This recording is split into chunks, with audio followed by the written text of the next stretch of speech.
Hello there, and welcome to the Sleepy Science Channel. Tonight, we travel into the quiet world of primates, the clever and curious relatives who still live among the trees. They are thinkers and builders, singers and dreamers. In their movements and expressions, we can see traces of our very own story. They live in families that laugh, play, and comfort one another. They build shelters, solve problems, and remember faces for years.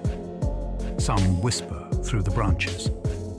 Others call across miles of forest air. And in each of them, from the smallest marmoset to the mightiest gorilla, there is a spark of something deeply familiar. They remind us that intelligence did not begin with us. It's been growing, evolving, and watching the world for millions of years. If you enjoy these quiet journeys, I invite you to like, subscribe, or share a thought below. It helps others find their way here too, one sleepy soul at a time. But for now, just breathe. Let your eyes grow heavy, and let your mind drift into rest. Let's begin. Some primates have cultures that are passed down through generations. In the forests of Africa and Asia, young primates learn by watching. They copy the way their elders cracked nuts, washed fruit, or groom one another. These behaviors differ from one group to another, even among the same species, which means they are not purely instinct. They are learned traditions, shaped and shared across time. In one region, a troop may use stones to open palm nuts, while another nearby group never learns the technique at all. This difference is cultural, not genetic. The knowledge survives only through memory and imitation. A mother teaches her infant, who one day passes it along again. Scientists have recorded dozens of these local customs, revealing that culture did not begin with humans. It began long before, in the minds of creatures who watched, remembered, and cared enough to teach. Chimpanzees make tools and teach their children how to use them. Chimpanzees craft branches into spears, stems into fishing tools, and stones into hammers. They select each piece with precision, stripping leaves or sharpening points to serve a purpose. What makes this extraordinary is not only their ingenuity, but their patience in teaching. Mothers demonstrate techniques to their young, repeating the motions slowly and allowing small hands to try. The learning process can take years, just as it does for human children. Researchers have observed entire tool-making traditions passed along through generations, each community with its own distinctive style. Some chimps use thick sticks for termites, others prefer slender grass stems. The differences show regional culture and a form of technology that evolved long before humans. Every small gesture, from choosing the right branch to sharing the finished tool, shows that these apes understand the link between effort and reward, intention and creation. Orangutans build new sleeping nests every single night. As the light fades over the rainforest, orangutans climb high into the canopy to prepare for rest. With careful, deliberate movements, they bend branches, weave smaller twigs, and cushion the center with leaves. The result is a nest so well made that it can hold their entire weight and sway gently with the wind. Each night, they start over, crafting a new structure to avoid parasites and to stay close to food sources. These nests show remarkable design skills, including the use of sturdy foundations and flexible layers for comfort. Some even have roofs made from overlapping leaves to block the rain. Watching an orangutan at work is like watching an architect in the trees, aware of gravity, balance, and the need for security. The daily rhythm of building, sleeping, and rebuilding again reflects a mind capable of foresight and gentle craftsmanship. Bonobos use kindness and play to resolve conflict. In the forests of the Congo Basin, bonobos live in societies built on cooperation rather than aggression. When tension rises, they often respond with gestures of peace. They groom one another, share food, or engage in playful interactions that diffuse anger before it can grow. Scientists have found that bonobos rarely fight to establish dominance. Instead, they maintain harmony through empathy and bonding. They comfort those who are upset and include outsiders in group activities. Their behavior has made them a symbol of peaceful intelligence in nature. In groups led by females, social order depends on emotional awareness and gentle authority. The bonobo way of life suggests that kindness and connection can be as powerful for survival as competition. It reminds us that strength is not only measured in force, but also in the ability to understand and forgive. Gorillas hum softly while they eat, like they are singing to themselves. When gorillas settle down to feed on leaves and stems, a low melodic hum fills the forest. The sound is not random. Each individual has its own tone and rhythm, a private song of contentment shared only during mealtime. Researchers believe it helps keep the group together, letting others know where everyone is without alarm or stress. The humming may also express satisfaction, much like a human might hum while enjoying a meal. Younger gorillas often listen to older ones and begin to copy the sounds. Over time, a family develops its own subtle chorus. The gentle music of feeding time can drift through the vegetation, blending with the rustle of trees and the buzz of insects. It is one of the quietest and most touching examples of communication among great apes, a reminder that emotion can speak without words. Lemurs mark their territory with perfumed scent trails. In Madagascar, lemurs rely on scent as their language. They rub special glands on trees, branches, and even each other to leave chemical messages that linger in the air. Each scent is unique, carrying information about identity, health, and mood. For some species, the markings form invisible boundaries that other lemurs recognize and respect. Others use scent for social display, combining it with vocal calls or tail waving. Males of certain species perform stink fights, rubbing their tails with scent and wafting it toward rivals to assert dominance. Females often use different glands to signal fertility or territory. These scent maps guide lemurs through dense forests where vision is limited and help them avoid unnecessary conflict. The complexity of their olfactory world is astonishing. What humans see with their eyes, lemurs can often see with their noses, creating a landscape made of smell. Capuchin monkeys wash their hands and feet with millipedes. In parts of Central and South America, capuchin monkeys engage in a strange ritual. They grab certain species of millipedes, bite them gently to make them release defensive chemicals, and then rub the secretion all over their fur, hands, and feet. To us, it might look like mischief, but it serves a clever purpose. The chemicals released by the millipedes act as natural insect repellents, keeping mosquitoes and parasites away. Some researchers also believe the monkeys enjoy a mild soothing or stimulating effect from the compounds. What begins as a form of self-care often turns social, as nearby monkeys join in and share the treatment. This curious behavior blends hygiene, health, and bonding in one act. It shows how resourceful and adaptive primates can be, using the world around them as both medicine and opportunity, guided by nothing more than instinct and experimentation. Some monkeys make snowballs just for fun. In the cold mountain regions of Japan, macaques have been seen gathering snow into compact balls and rolling them across the ground. The behavior has no practical purpose. It is not for food, warmth, or communication. It appears to be play for the pure joy of movement and creation. Young macaques often start it, tossing snow or pressing it into shapes, then chasing one another in bursts of laughter-like calls. Older members sometimes join in, which suggests that play is valued beyond youth. Scientists studying this have noted that playfulness correlates with intelligence and emotional health in primates. It strengthens social bonds, relieves stress, and stimulates curiosity. In a world often harsh and competitive, the sighted monkeys sculpting snow is a reminder that imagination and joy are not uniquely human. Even in freezing silence, they find ways to make life more interesting.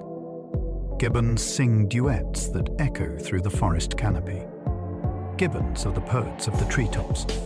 Each morning, pairs sing elaborate duets that carry far across the rainforest. Their calls intertwine in rising and falling melodies, forming complex patterns unique to each couple. These songs reinforce pair bonds and signal territory to neighbors, ensuring space without the need for confrontation. The precision of their timing is remarkable. One gibbon begins, the other joins in perfect rhythm, creating harmonies that can last for minutes. Young gibbons learn by listening, eventually developing their own family song when they mature. The duet serves both love and survival, a shared expression of unity heard above the rustle of leaves. To stand in the dawn light and hear their music is to witness one of nature's most graceful displays of communication. It is not only a call through the forest, but also a song of partnership.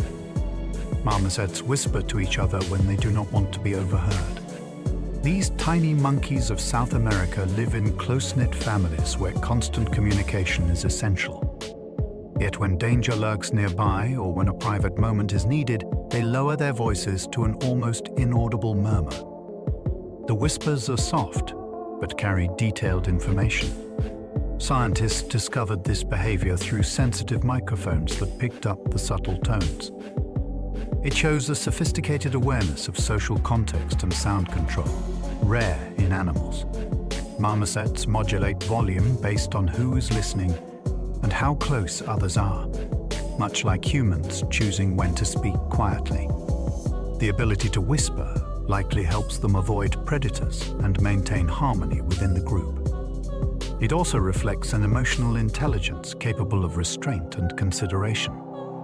In the bustling canopy, where noise is constant, a marmoset's whisper is a small act of thoughtfulness carried on the wind. Tarsiers can turn their heads almost all the way around. These tiny nocturnal primates sit quietly on branches and watch the night. Their eyes are so large that they cannot swivel in their sockets. Instead of moving their eyes, they rotate their entire heads. Their neck is built with extra flexibility, which lets them spin their gaze nearly in a full circle. This gives them an incredible field of view without needing to shift their bodies, which helps them remain hidden from predators and also helps them stalk prey. Tarsiers hunt insects, lizards, and even small birds, leaping with sudden, explosive force. Their long fingers close fast and sure. Their huge eyes pull in every scrap of moonlight. Their near-full head turn and silent patience make them feel almost like owls of the primate world. They are both delicate and absolute in their focus, balanced between alert stillness and perfect spring-loaded movement. Slow lorises have a venomous bite, rare among mammals. A slow loris looks gentle, with big round eyes and a soft face that seems full of trust. But beneath that softness is a defense almost no other primate has. A slow loris has glands near its upper arms that produce a special fluid. When it feels threatened, it licks that fluid and mixes it with its saliva. The result is venom. A bite can cause intense pain, swelling, and in some cases, dangerous shock. Even predators hesitate after a loris sinks its teeth in. Mothers sometimes rub this same secretion on their babies, almost like painting them with chemical armor. When a slow loris raises its arms, it can look almost like it wants to be picked up, but it is actually preparing to load its bite. It survives the night, not through speed, but through surprise. Beauty disguising biochemistry. Proboscis monkeys have noses that act like built-in amplifiers. Male proboscis monkeys have long, pendulum-like noses that can hang several inches over their mouths. The nose is not just for show. It works as a sound chamber. When a male calls out, the air vibrates through that large nose and deepens his voice, making him sound bigger and more imposing than he really is. That booming call travels through tangled mangrove forests, warning rivals and attracting females. Over time, females in the species have come to favor males with larger noses. That attention pushed the trait further and further, shaping a face that looks almost impossible. The nose may also help release heat and control breathing in the humid river air. So, a proboscis monkey is not only odd, it is engineered by desire, strategy, and survival. It is a portrait of evolution that chose confidence as a physical feature. Howler monkeys' calls can carry for several miles through the jungle. In the dim light before sunrise, the forest of Central and South America can feel like it is shaking. That rumble is the voice of the howler monkey. These primates have an enlarged bone in the throat that acts like a hollow chamber, which turns their voices into rolling thunder. Their roar can be heard from miles away, even through heady vegetation and mist. The call serves as a warning to rival groups. It also works as a map for their own troop, so no one gets lost across the canopy. The volume prevents fights. If you can hear the other group clearly, you already know you should not cross into their feeding grounds. Many animals use sound, but very few can fill an entire rainforest with a single breath. It is power carried not in teeth or claws, but in voice. Geladas communicate using more than 30 different facial expressions. Geladas live in the highlands of Ethiopia, where the air is thin and cold, and the ground is open grass instead of jungle. They are built for social life. A gelada face is always talking, even when no sound is made.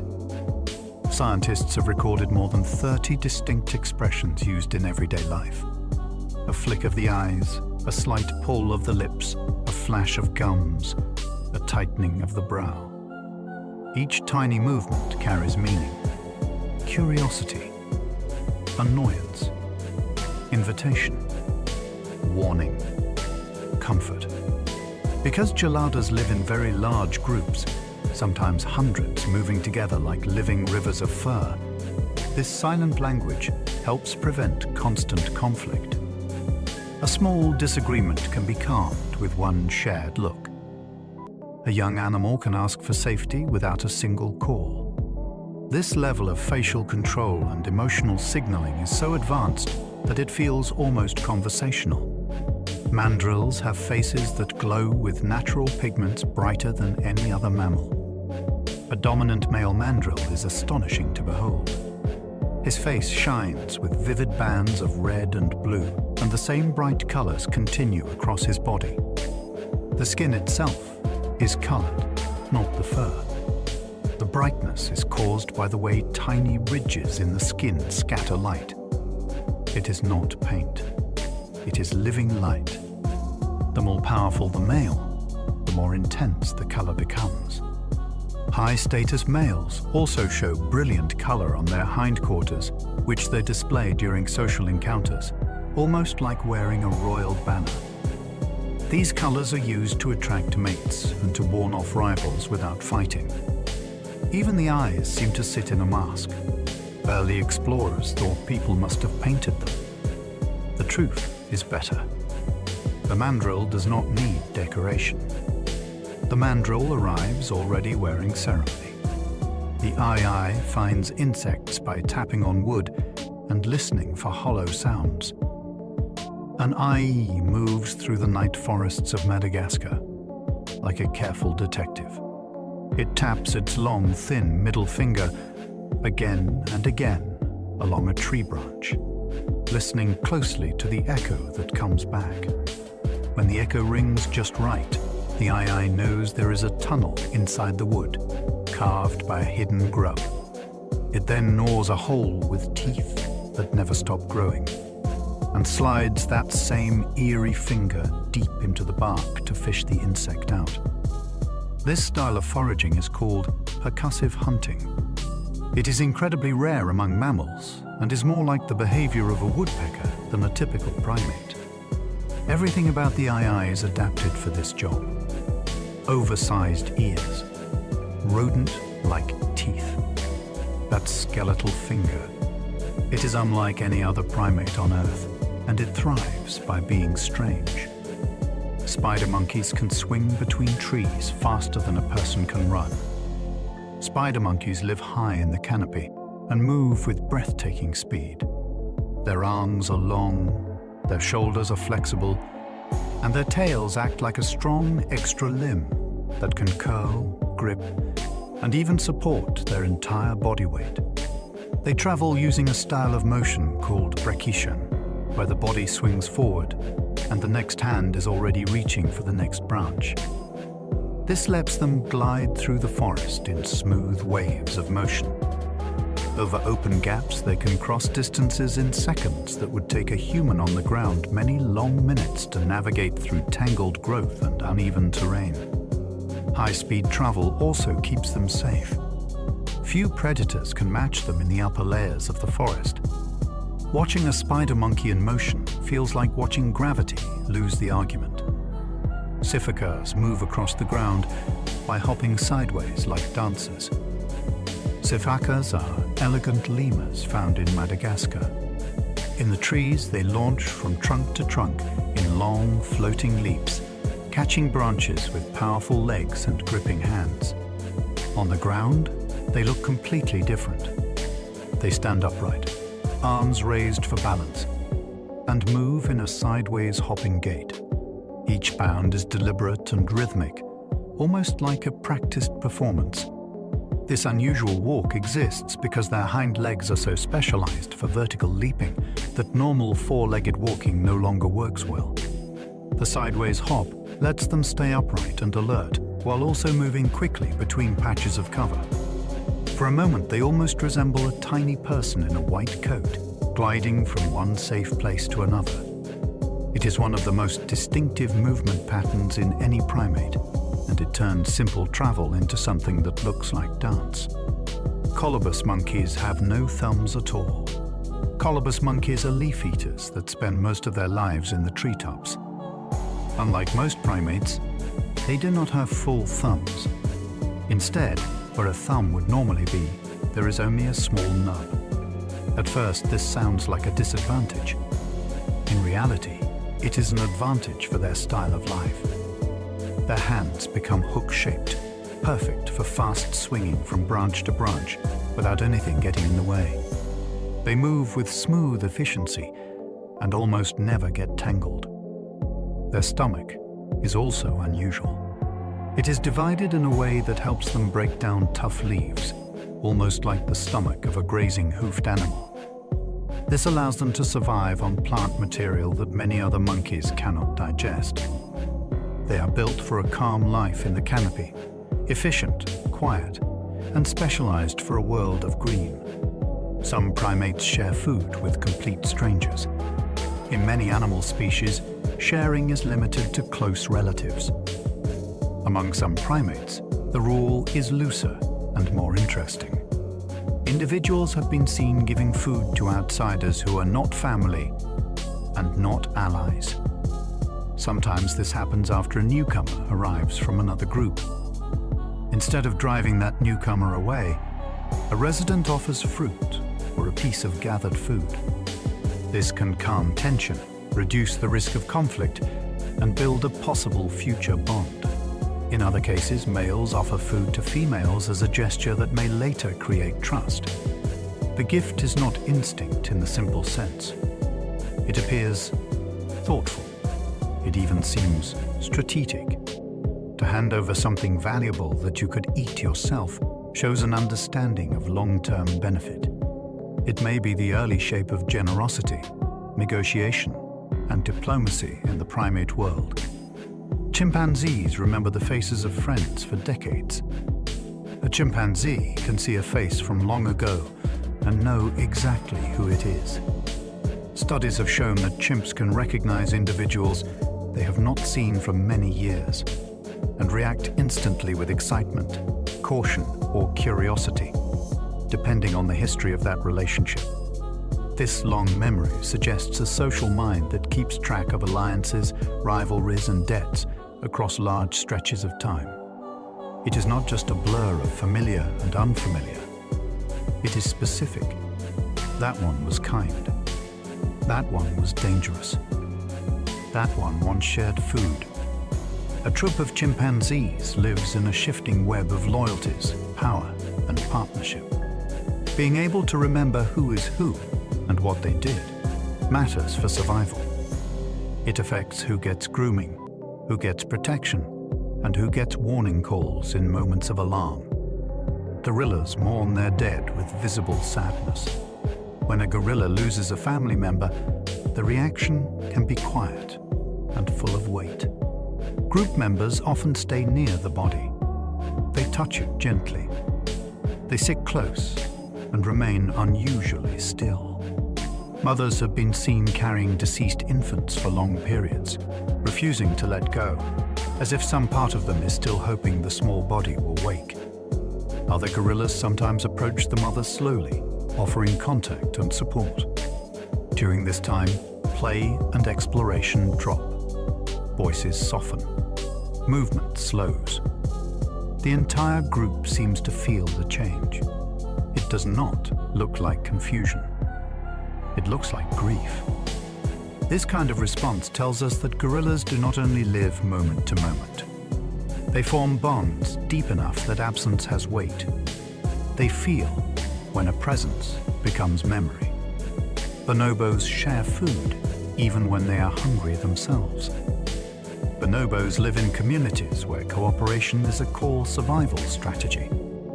Food is one of the most valuable resources in the forest, and yet bonobos have repeatedly been observed willingly offering preferred food to others, including individuals from outside their own group. They do this even when the giver is clearly hungry. The act seems to reduce tension and invite peaceful contact. It can turn a possible conflict into a calm meeting. Bonobos are known for resolving stress through connection rather than force. Sharing food is part of that pattern.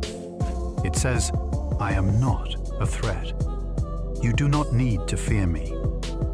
In their world, generosity is not weakness. It is a form of social control, a way to keep harmony within a network that depends on trust. The gift of food can become the start of safety. Orangutans have individual personalities as distinct as humans. Spend enough time with orangutans and you begin to notice something striking. Each one is unmistakably themselves. Some are bold and curious, approaching new objects with confident hands and intense focus. Some are shy and prefer quiet observation from a safe distance high in the canopy. Some are playful and patient with youngsters. Others are more solitary and stubborn. These traits are stable across years, not just moods in a single day.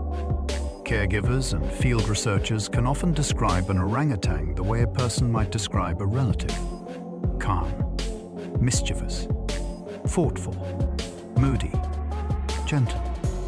These personalities affect how each orangutan solves problems, chooses travel routes, and interacts with neighbors. This individuality matters in the wild because orangutans are mostly solitary. A personal style is part of their survival strategy.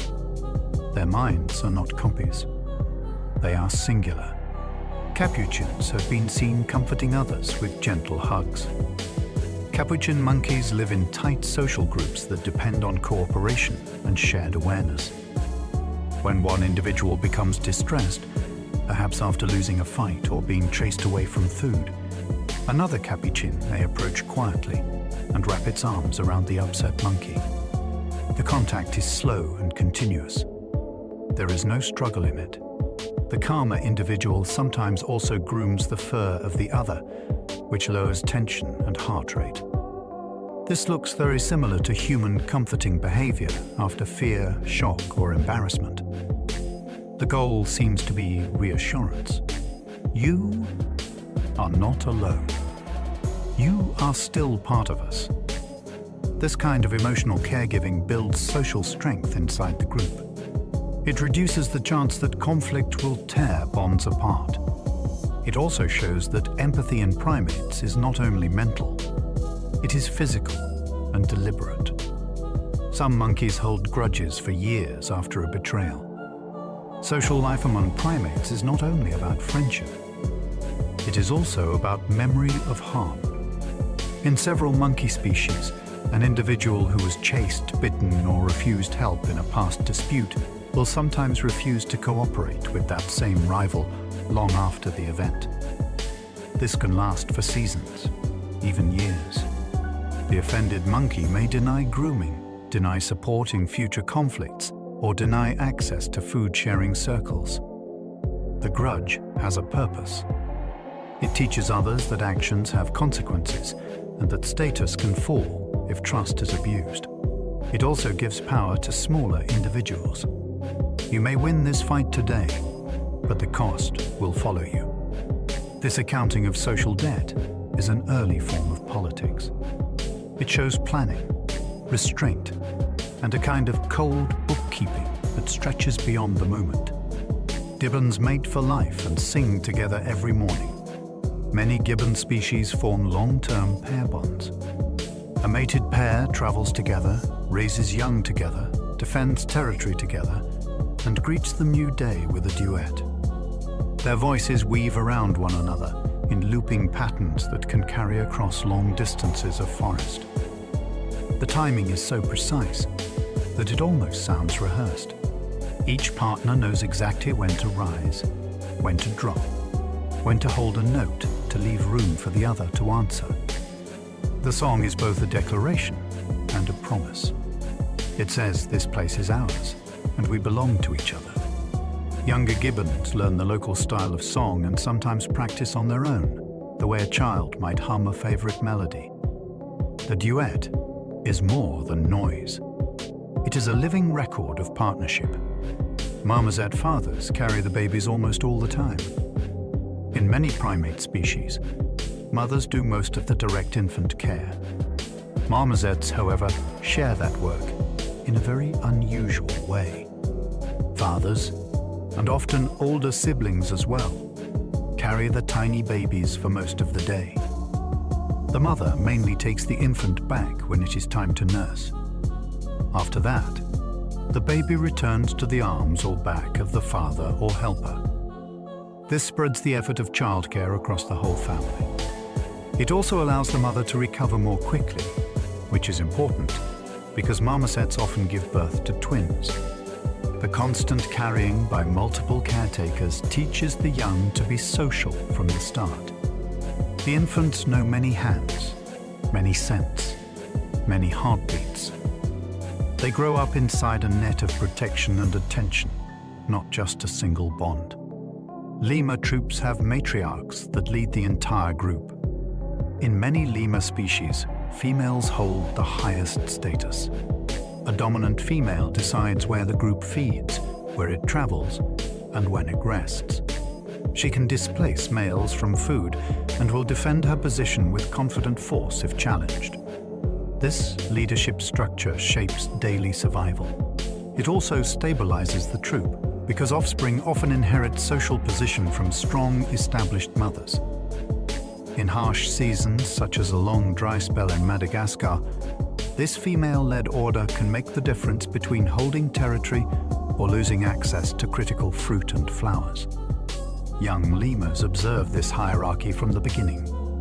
They learn whom to follow, whom to approach, and how to behave within the social ladder. The result is a society that is not only cooperative, but also very clearly organized under female authority. Humans share about 98% of their DNA with chimpanzees. The difference between us and chimpanzees is far smaller than it might seem. Nearly every gene in our body has a close twin in theirs. The variations that exist mostly concern how genes are switched on or off and how proteins are expressed in our brains and muscles. This close kinship is visible in more tthan appearance. Chimpanzees laugh when tickled, mourn when a friend dies, and solve problems through reasoning. Our shared DNA means we also share many of the same vulnerabilities, including to diseases and aging processes. It reveals that we did not spring into existence separate from nature. We are one branch of a much older story that continues to unfold in forests and sanctuaries today. Every gesture they make, from curiosity to empathy, carries echoes of our own behavior, written in molecular memory. Bonobos and humans share nearly the same brain-to-body ratio.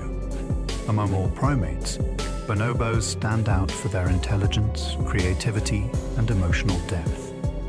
Their brain size relative to body weight is almost identical to that of humans, and this similarity is reflected in how they solve problems, form alliances, and manage relationships.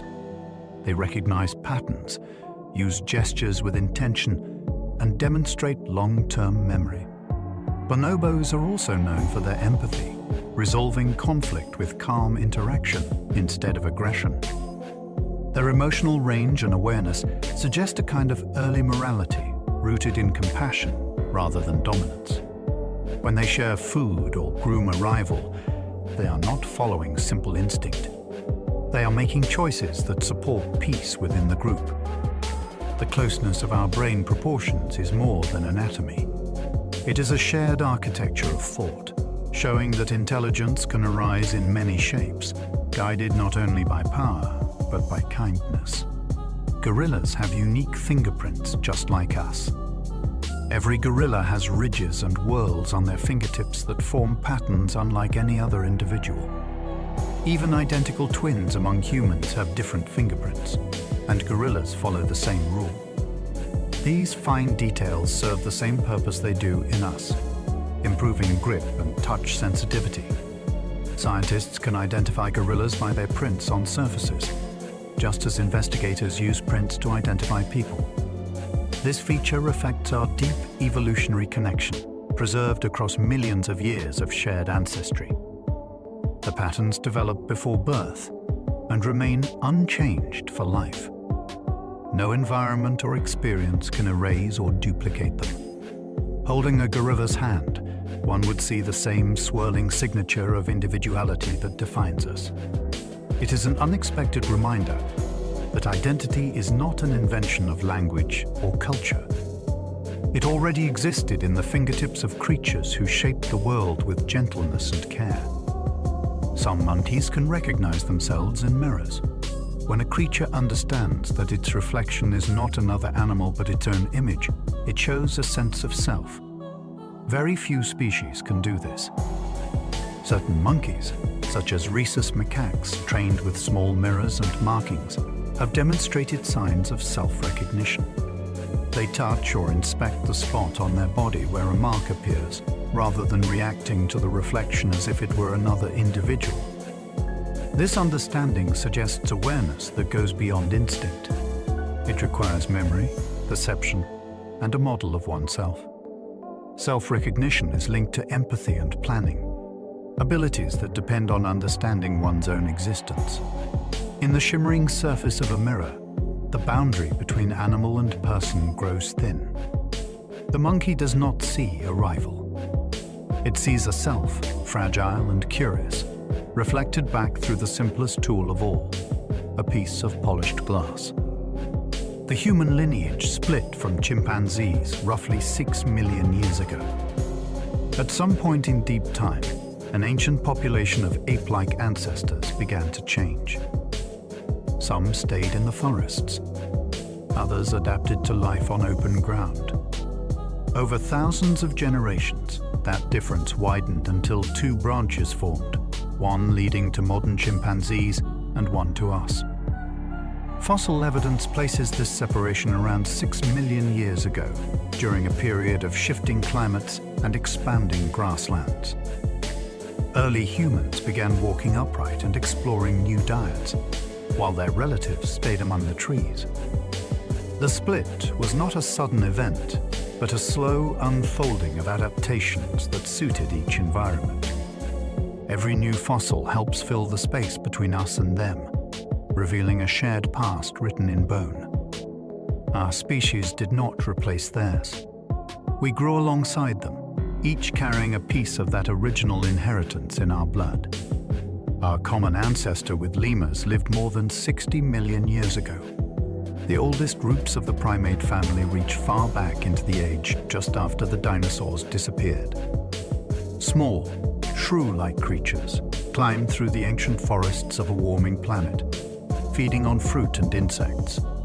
From these early forms came the split that led to lemurs on one side and monkeys, apes, and humans on the other. Fossils from this era show early grasping hands, flexible wrists, and forward-facing eyes, the basic tools of an arboreal life. Lemurs remained isolated on the island of Madagascar, evolving into hundreds of distinct species that preserve traits once common to all primates. Every lemur living today is a window into that first branching of the family tree. When we look at them, we are seeing echoes of ancestors who lived before continents finished shifting into their modern shape, when primate history had just begun. Primates were among the first mammals to develop true color vision. Most mammals see the world in muted tones, but primates evolved a way to perceive the full spectrum of light. This change likely began when fruit-eating species needed to distinguish ripe food among green leaves. Over time, their eyes developed 3 types of color receptors instead of 2. This gave them the ability to see reds, blues, and greens separately and combine them into rich detail. With color came new opportunities. They could spot nutritious fruit, recognize social signals in flushed skin, and notice subtle changes in expression. The world became more vivid, and that vividness shaped intelligence. Decisions could now be guided by sight in a way few other animals experience. Every sunset or flower seen by human eyes carries a lineage of color that started with small primates searching for berries under the bright canopy of ancient forests. The earliest primates resembled tiny tree-dwelling shrews. Long before apes, monkeys, or lemurs, the first primates were small nocturnal mammals that darted among branches under the cover of darkness. They had large eyes, flexible fingers, and a strong sense of balance. These traits help them chase insects and reach fruit high above the ground.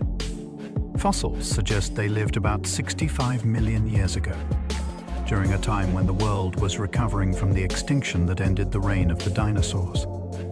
Their brains were already larger than expected for their size, a sign that awareness and coordination were beginning to grow.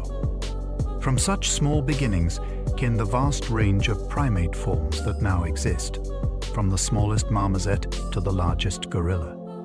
The entire story of human evolution traces back to these delicate, agile ancestors who first turned the forest canopy into a laboratory for intelligence. Fossilized teeth reveal that ancient primates once lived at the poles. It seems almost impossible, but fossil evidence shows that early primates once thrived near what is now the Arctic Circle. During the warm Eocene epoch, the world was much hotter, and forests covered areas that are now icy wilderness. Fossils of ancient primates have been found in Canada and even in Greenland, including tiny teeth and jaw fragments that match species known from tropical regions. These remains suggest that primates adapted to long periods of darkness and cooler temperatures, a remarkable display of flexibility for animals we usually associate with warm jungles. The polar forests of that time would have seen months of twilight followed by long summer days. For small primates, it was a world of endless dusk, full of insects, fruit, and quiet mystery. Their presence there reminds us that life, when given warmth and time, can reach into every corner of the Earth. Primates are key to understanding how intelligence evolved on Earth. The story of intelligence is not limited to humans. By studying primates, scientists can trace the gradual development of reasoning, planning, and communication across millions of years. Every species holds a clue. Chimpanzees show how tools can become traditions. Capuchins reveal the roots of fairness. Orangutans demonstrate foresight and patience. Even small lemurs and tarsiers display problem-solving and emotional awareness that hint at complex thought. Together, they form a living record of cognition's slow rise. Comparing their brains and behaviors helps reveal how structure leads to consciousness, how cooperation leads to learning, and how curiosity may have driven evolution itself. When we watch a monkey puzzle out how to open a shell or a gibbon plan its next swing, we are seeing moments from the long apprenticeship of intelligence that ultimately shaped our own minds. Some monkeys use stones as hammers and anvils. In parts of South America, capuchins have been seen selecting flat stones to use as bases and round stones as hammers. They place nuts or shellfish between the two and strike with measured rhythm until the food breaks open. The action is not random. The monkeys choose stones of the right weight, size, and balance for the job. They even transport their favorite tools from one place to another, keeping a collection of reliable instruments. These behaviors demonstrate not just creativity, but understanding of cause and effect. Using one object to change another marks a major step toward abstract thought. Archaeologists studying ancient stone fragments have found patterns almost identical to those made by modern capuchins, suggesting that such behavior could date back thousands of years. In every rhythmic tap lies a spark of reasoning that once helped turn survival into craft. Capuchins choose the best rock for the job and save it for later. Among tool-using primates, capuchins show an extra level of planning. They do not simply pick up the nearest stone. They test different ones, weighing them in their hands, feeling the balance, and deciding which works best. Once they find a suitable tool, they keep it. Some carry a favored hammer from site to site, returning to the same place to reuse it many times. This act of saving demonstrates foresight, one of the rarest abilities in the animal world. It means they can imagine a future need before it happens. This understanding of continuity, that a tool useful today will be useful again tomorrow, places capuchins among the most intelligent of all monkeys. Watching one strike open a nut is like watching an echo of the first human artisan, discovering the satisfaction of turning the environment into an ally. Orangutans have learned to use leaves as umbrellas. In the constant rain of tropical forests, orangutans have been observed breaking off large leaves and holding them above their heads when storms arrive. The motion is deliberate and repeated across individuals, suggesting shared learning rather than chance. Sometimes they fold the leaves into layers for better protection, or use them to shield infants clinging to their chests. This shows an ability to adapt objects for new purposes, the foundation of tool use and problem solving. They also use leafy branches as napkins to wipe themselves after eating sticky fruit. Such creative behavior reveals flexible minds that do not simply react to the environment, but shape it to their comfort. Each leaf umbrella is a small triumph of observation and memory, an invention reborn every time rain begins to fall across the endless green world of the canopy. Chimpanzees sharpen sticks to spear small animals. While most chimpanzees use tools for gathering fruit or insects, some have taken the next step into active hunting. In certain regions, they break branches, chew one end to form a point, and use the sharpened stick to jab into tree hollows, where small mammals hide. After striking, they pull the stick back and inspect it for blood or fur, a sign of success. This behavior shows imagination and a deliberate attempt to extend their physical reach. It is one of the earliest examples of a non-human species creating a weapon. Females often use this technique more than males, suggesting a division of innovation rather than aggression. The discovery reminds us that tool use can evolve independently wherever curiosity and hunger meet. It also shows how the boundary between invention and instinct is thinner than we once believed. Gorillas use sticks to test water depth before crossing. When faced with streams or puddles of uncertain depth, some gorillas have been seen picking up branches or long reeds and probing the surface before stepping in. The action is simple but filled with awareness. They are testing a problem, gathering information, and adjusting behavior based on the result. This is the essence of reasoning. It prevents accidents, conserves energy, and reveals an ability to predict danger. Watching a huge silverback delicately touch the water ahead of him is both practical and oddly human. The use of tools in this way is rare among gorillas, but deeply significant. It proves that intelligence does not always shout with invention. Sometimes it whispers through small, quiet gestures of caution that mean the difference between safety and struggle in a world full of uncertainty. Macaques wash sweet potatoes in rivers to clean them. This discovery began in Japan in the middle of the 20th century, when scientists noticed that one young macaque began dipping her food in water before eating. Others watched and copied her. Within a few years, the habit spread throughout the group and to younger generations. The monkeys learned to carry their food to nearby streams to wash away sand and dirt, and later began seasoning it by rinsing it in seawater, which they seemed to prefer for the taste. This was one of the first recorded examples of cultural transmission in non-human primates. A single idea, born from curiosity, became a lasting tradition. It revealed how observation and imitation can turn small discoveries into shared behavior. That young macaque's simple act of washing food quietly rewrote what scientists thought animals could learn and pass on. Some monkeys use branches to scratch unreachable itches. It is a small act, but full of meaning. Monkeys have been seen breaking off twigs, stripping away leaves, and using them to reach the spots on their backs that hands cannot reach. They adjust the pressure, length, and angle until the scratch is perfect. This may sound ordinary, yet it demonstrates creativity and self-awareness. The monkey feels discomfort, imagines relief, and finds an object that can provide it. That sequence of thought mirrors the foundations of human problem-solving. Some species have even been seen saving the best scratching sticks for reuse, storing them in safe places. These moments of personal care are more than convenience. They show that comfort and ingenuity often grow together. Even in the smallest needs, the mind seeks solutions, and that quiet desire to improve life is a shared inheritance among thinking creatures.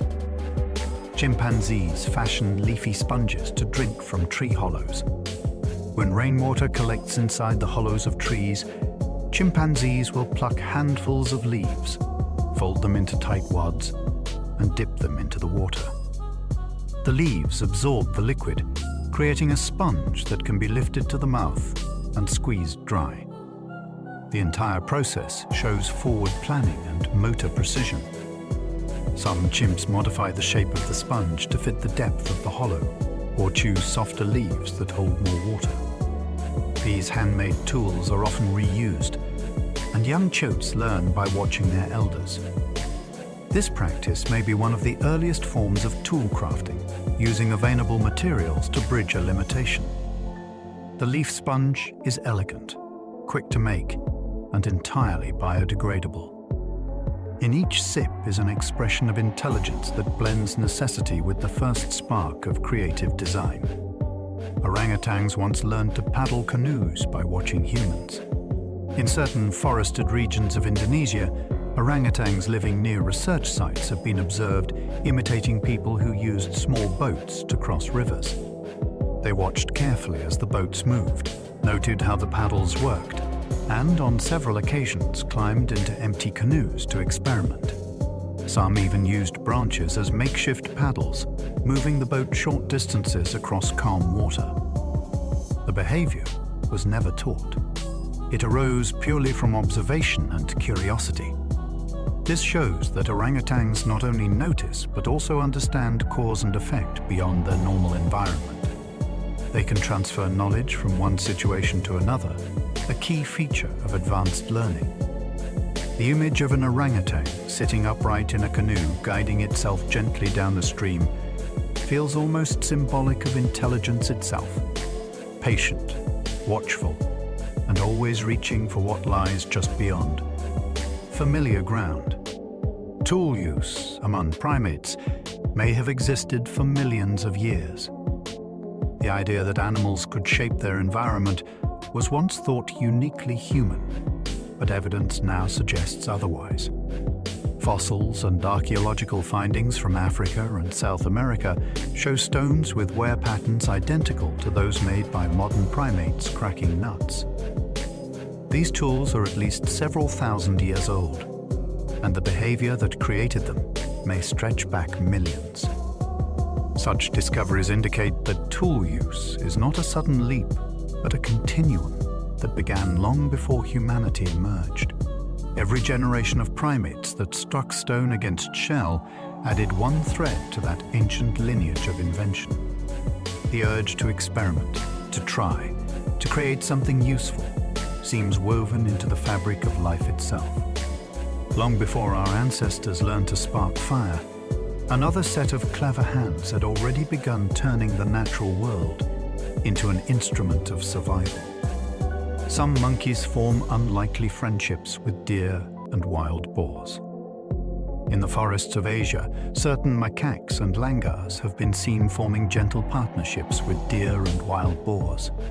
The monkeys perch on their backs, pick insects from their fur, and drop bits of fruit to the ground for their companions to eat. These exchanges are not trained behaviors, but natural bonds that seem to grow from mutual comfort. The deer gain easy access to food and grooming, while the monkeys enjoy safe perches and company that keeps predators at bay. In some places, boars even follow monkeys through the undergrowth, knowing they will knock down fruit and nuts from above. These quiet alliances show that friendship in nature is not limited by species. It grows wherever trust and curiosity meet. Two very different creatures, living together in rhythm, share a kind of understanding that transcends language. Capuchins throw rocks to assert dominance or get attention. Capuchin monkeys are clever, social, and sometimes dramatic. In parts of Brazil, researchers have watched individuals pick up stones and throw them toward others to make a statement. Sometimes it is a display of strength, meant to impress or challenge a rival. At other times, a female will throw stones at a male to draw his attention, turning aggression into communication. The throws are deliberate, not random. Capuchins choose the right size and weight of rock and aim with surprising accuracy. These actions require coordination, timing, and intent, traits that echo the roots of complex behavior. In the wild, even a small act, like throwing a stone, can be a message filled with meaning. It says, "I am here, I am watching, and I want you to notice me." Every throw becomes a signal of personality and power expressed through movement. Mandrills show status through the brightness of their colors. Among mandrills, the most vivid males are the ones who rule. Their faces blaze with bands of blue and red, and their bodies glow with rich yellow and gold fur. The intensity of these colors is linked to hormones and social rank. A dominant mandrill's colors shine brightest, while those of subordinates fade. When power shifts, color changes too, dimming or brightening within weeks. The colors act as both armor and advertisement, reducing the need for constant physical conflict. A single glance tells every member of the group who is in charge. These pigments also attract mates, signaling health and vitality. To the human eye, the mandrill looks painted, but the display is entirely natural. It is an evolving language of light, spoken through skin. In the jungle gloom, that flash of living color carries authority no sound could equal. Baboons organize their societies into intricate hierarchies. Baboons live in some of the most structured social systems known among primates. Each troop has layers of rank and influence that shape daily life. Dominant males often form alliances with other powerful individuals, while females inherit social position from their mothers. Within these ranks are subtler relationships built on trust, grooming, and shared defense. A single gesture, such as a bowed head or gentle touch, can shift the balance of power. Conflicts are frequent, but managed through displays and negotiation rather than constant fighting. The complexity of these hierarchies rivals that of early human communities, complete with politics, loyalty, and deception. Every day is a living drama of survival through social skill. To watch a baboon troop at dawn is to see intelligence in motion, a civilization built from instinct, memory, and a shared understanding of what order means. Geladas form massive groups that can include hundreds of individuals. High in the Ethiopian mountains, geladas gather on grassy cliffs in groups so large they look like moving carpets of fur. These herds can include several hundred individuals, organized into smaller family units called bands. Within each band are layers of relationships built around grooming, play, and protection. Such enormous gatherings allow safety in numbers, but they also require complex coordination. Geladas communicate constantly with soft calls, glances, and the flick of a hand. Their social world is a living network of small partnerships within a vast community. When predators approach, information spreads in seconds across the entire herd, and hundreds of bodies move together in near-perfect synchrony. This scale of organization is rare among primates. It demonstrates how communication and cooperation can evolve in open habitats, turning the harsh mountain landscape into a place of unity and shared awareness. Male orangutans use long calls to attract mates from miles away. In the dense rainforests of Borneo and Sumatra, the low, booming voice of a male orangutan can roll through the trees for miles. These long calls begin with deep, pulsing notes that rise into a series of echoes that sound like wind moving through hollow wood. Each male has a distinctive tone that identifies him to others. The call serves several purposes. It warns rival males to stay away and lets females know where to find a strong, healthy partner. Producing such a sound requires large cheek pads and a throat patch that acts as a natural resonator. The ability to project a call so far through dense jungle shows remarkable adaptation to sound. It is a song of presence and confidence, a voice shaped by air and distance. Even when the caller is unseen, his voice claims a forest of his own. Bonobo societies are led by females. Among bonobos, leadership flows from cooperation rather than aggression. Adult females hold the highest authority, often forming alliances with each other to maintain peace and guide group decisions. Their strength comes not from physical dominance, but from unity. Males remain close to their mothers for life, and a mother's influence often determines her son's standing within the group. This matriarchal system creates a culture of balance that favors empathy over competition. Disputes are often settled through shared grooming, play, or food rather than violence.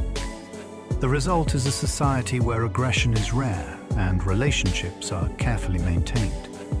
The female-led structure of bonobos stands as a reminder that power can be expressed through nurture and cooperation. It shows that evolution does not favor only force, but also the quiet intelligence of keeping peace in a crowded world. Dominant chimpanzees often gain power through social intelligence rather than strength. In chimpanzee communities, leadership is not simply won through muscle. A dominant individual must understand alliances, emotions, and timing. The most successful leaders often rise through clever negotiation rather than constant fighting. They know when to groom a rival, when to offer food, and when to display just enough strength to deter challenge. Many form bonds with females and younger males, building a loyal circle that supports their position. When such leaders grow old, some retain influence by acting as mediators, guiding disputes with calm gestures. Leadership in these communities is a balance of force and finesse. It is a living demonstration of strategy, built from empathy and awareness. Watching a dominant chimp quietly maintain control without violence is like seeing the first outlines of politics, drawn not in words but in glances, favors, and understanding. Gorillas resolve disputes through chest-beating displays instead of fighting. When tension rises among gorillas, violence is rarely the first answer. Instead, a male may stand tall, inflate his chest, and beat it with cupped hands, producing a deep, echoing sound that rolls across the forest. This rhythmic drumming signals strength and confidence without injury. Each gorilla has a unique pattern of beats, allowing others to recognize who is calling. Often, the display alone is enough to settle the conflict. The challenger withdraws, and calm returns to the group. The chest beat also serves to warn predators or announce dominance during mating seasons. What might seem like aggression is actually communication, designed to prevent harm. It shows that in the natural world, power is often measured not by destruction, but by restraint. The sound fades, the air settles, and the forest breathes again, having witnessed a negotiation instead of a battle. Lemur societies can collapse when matriarchs die unexpectedly. In the forests of Madagascar, lemur groups often depend on a single strong female to maintain balance. She decides where to forage, when to rest, and how to manage disputes. Her leadership keeps the group organized and safe. When she dies suddenly, the entire structure can fall apart. Males may scatter, subgroups may compete, and without clear guidance, the troop risks starvation or predation. Younger females sometimes step forward, but it can take years for a new matriarch to stabilize the group.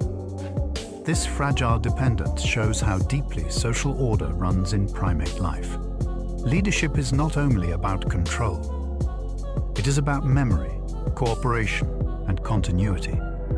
A single loss can ripple outward through generations. In these moments, the forest feels quieter, as if pausing to acknowledge the disappearance of a voice that once guided so many. Some monkeys steal items from humans to barter for food. In parts of Asia, macaques living near temples and markets have learned to take advantage of human habits. They snatch sunglasses, hats, cameras, or other small objects, and then wait patiently for a trade. Tourists or locals offer food, and the monkeys return the stolen item. The exchange is quick and precise. Researchers studying this behavior have found that smarter monkeys choose more valuable objects because they know they will receive better rewards. This is not simple theft. It is strategy. The monkeys have learned how to negotiate value and control the outcome. They are playing a social game with another species. In these moments, the line between human cleverness and animal wit blurs completely. The marketplace becomes a shared classroom where both sides learn something about bargaining, patience, and the art of getting exactly what you want. Macaques have learned to use vending machines in Japan. At a coastal park in Japan, macaques have discovered that human technology can serve their curiosity. After watching visitors use coin-operated vending machines, the monkeys began copying the sequence of actions. They insert tokens, press buttons, and wait for the machine to deliver food. Some even collect coins dropped by people or found on the ground, showing an understanding of cause and effect between object and reward. This behavior is a vivid display of observational learning, where a species adapts not through instinct, but through imitation. It also shows how intelligence flourishes wherever curiosity meets opportunity. The macaques do not need the machine to survive, but they use it because it fascinates them. Their hands, so similar to ours, move with careful purpose as they explore this strange metal tree that gives fruit at the push of a button. Orangutans can recognize television footage of themselves. When shown videos on screens, orangutans have displayed remarkable recognition. They turn toward their own image, inspect it, and react as if they understand that the reflection represents them. Some adjust their posture, touch their faces, or look behind the screen to explore what they see. This response goes beyond curiosity. It suggests a level of self-awareness usually associated with humans and a few other highly intelligent animals. The ability to link one's physical self with a visual representation is a form of abstract thought. In orangutans, it hints at the early building blocks of imagination. Watching their reflection is not just entertainment. It is introspection. They are exploring the idea of self, which may be one of the quietest and deepest realizations any mind can have. Capuchins understand fairness and protest when treated unequally. In laboratory studies, pairs of capuchin monkeys were asked to perform the same simple task, such as handing a researcher a stone. When both were rewarded equally, they cooperated happily.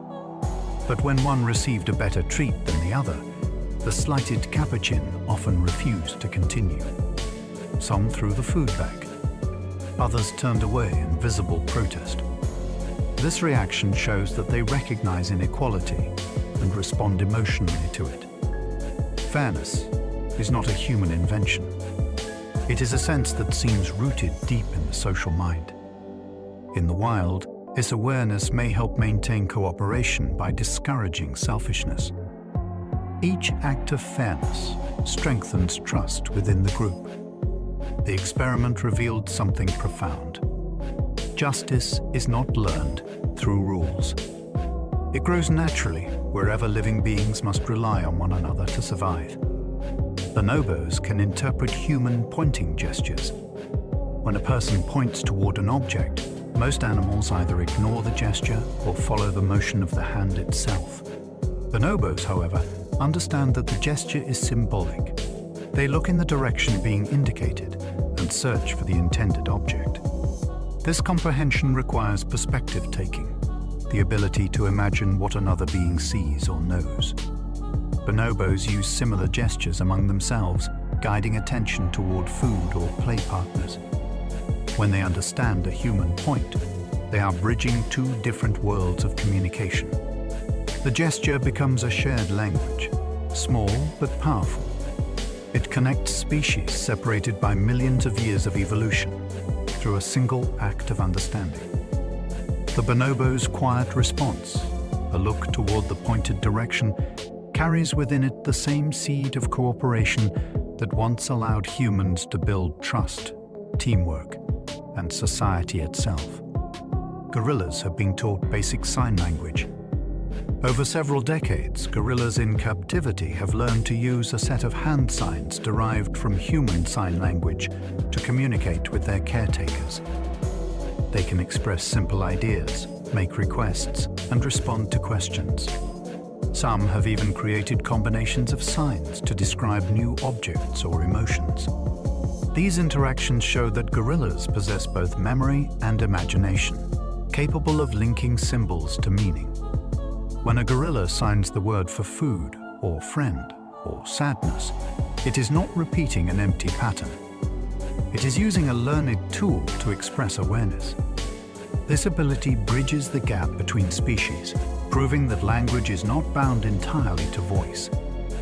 It can live in motion, gesture, and shared experience.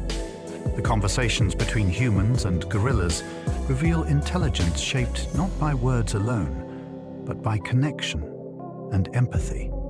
Chimpanzees can remember the exact location of hundreds of food sources. In the vast forests of Africa, chimpanzees travel along paths that wind for miles through thick vegetation. yet they rarely get lost. They know where every fruiting tree stands and when each will produce food. Their mental maps are incredibly detailed, guiding them from one patch of abundance to another in the right season. Researchers tracking them with GPS have confirmed that these routes are not random. The chimps plan their journeys, taking the shortest path between food sources and adjusting for obstacles. Such memory requires a powerful sense of space and time. It shows that their minds hold not just objects but events, linked together across months and even years. Each journey through the forest is a demonstration of memory, patience, and the quiet rhythm of creatures who think far beyond the moment. Some primates appear to experience empathy and even guilt. In social groups where every action matters, emotions become tools for stability. Primates that live together for years must read each other's moods and repair harm when it occurs. Scientists have seen monkeys approach those they have hurt and offer gentle contact, often avoiding eye contact as if embarrassed.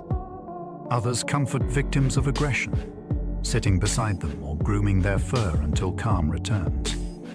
These gestures show awareness of another's feelings, not just reaction to noise or movement. They hint at the early roots of conscience, the understanding that actions can cause pain and that relationships can be repaired. In the forests and mountains where these animals live, such empathy may be the true glue that holds groups together. It is emotion turned into survival strategy, an invisible bond stronger than any rule. Monkeys have regional dialects in their calls. Across wide ranges, the same species of monkey can sound noticeably different. Their calls vary in rhythm, tone, and pattern from one area to another, much like regional accents in human speech. Young monkeys learn the local version of calls from listening to elders, meaning the sound patterns are passed down culturally rather than genetically. When individuals move between groups, they often begin adjusting their calls to fit their new companions, showing flexibility and social identity. These dialects help groups recognize one another and maintain cohesion. They also reveal that communication among primates is not static. It evolves and adapts as societies change. Each forest carries its own song, a vocal fingerprint shaped by generations of listening and imitation. To travel through those habitats is to pass through shifting languages made of sound and belonging. Primates can learn from watching videos just like humans do. Experiments with apes and monkeys have shown that visual learning through screens is not limited to people. When shown recordings of other primates performing tasks, such as using tools or solving puzzles, many can copy the behavior afterward without direct teaching. This demonstrates the ability to translate two-dimensional images into three-dimensional understanding, a significant cognitive step. Some even recognize specific individuals on screen, responding differently to familiar faces. Learning from video allows them to acquire skills from examples that exist outside their immediate experience.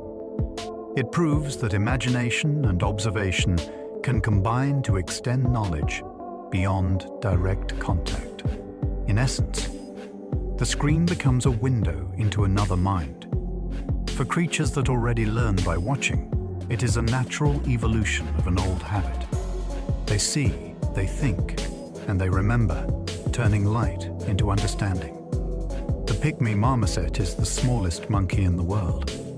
This tiny primate weighs less than a bar of soap and could fit comfortably in the palm of your hand. Found in the rainforests of the Amazon basin, pygmy marmosets move like quick sparks through the trees, feeding on tree sap, insects, and small bits of fruit. Their sharp lower teeth act like miniature chisels, carving neat holes in tree bark so sap can flow out. They return later to drink the sweet liquid, sometimes guarding the spot from others. Despite their size, pygmy marmosets live in close family groups and communicate with a wide range of chirps and trills too high for the human ear to catch. When alarmed, they freeze completely, blending into branches like small patches of bark. Every motion, every sound, is light and precise.